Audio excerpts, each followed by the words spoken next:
in our culture. And you see the division, the hatred that's there, and it begins with teaching us to say from the very beginning, you are not welcome.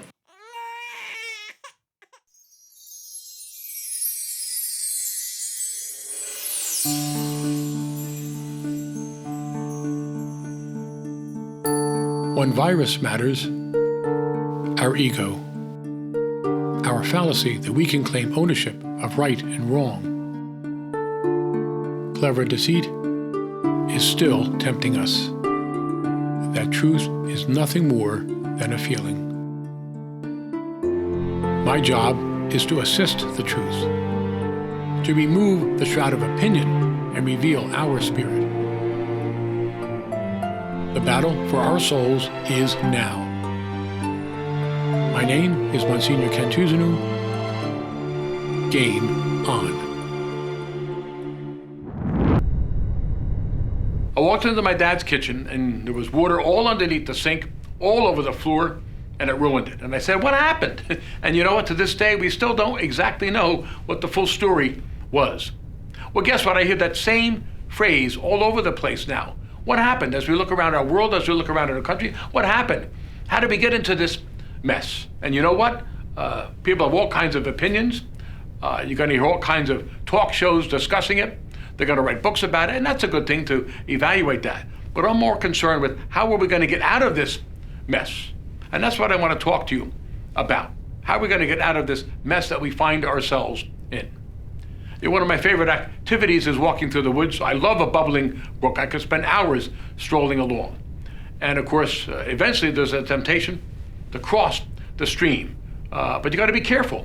And I always look to find a place where it's shallow enough, narrow enough. But then you got to look for rocks to stand on. And you can't just walk. You test it out. You reach out your foot, make sure that it's solid.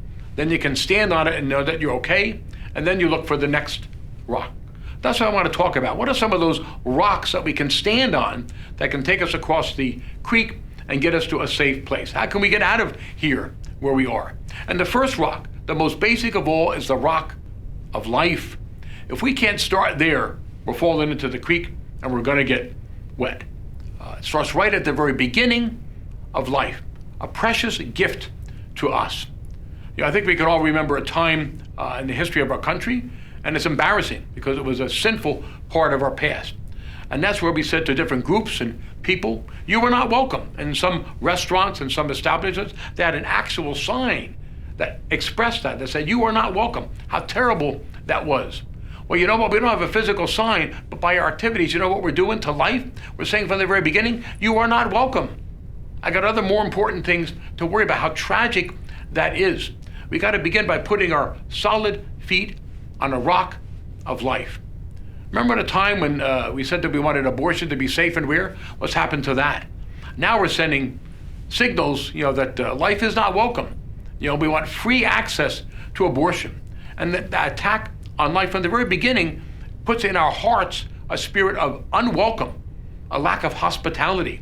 And that grows, and we see that in so many, many other ways in our culture. And you see the division, the hatred that's there, and it begins with teaching us to say from the very beginning, you are not welcome. So I suggest that the first rock, the way that we can get out of this mess, and I don't care who you vote for, what party you believe in, begins with life. Why can't we stand on that rock together? And if we begin there, I suggest we're going to be able to find another rock, and then another rock, and another rock, and eventually get out of this mess. Start with the rock of life.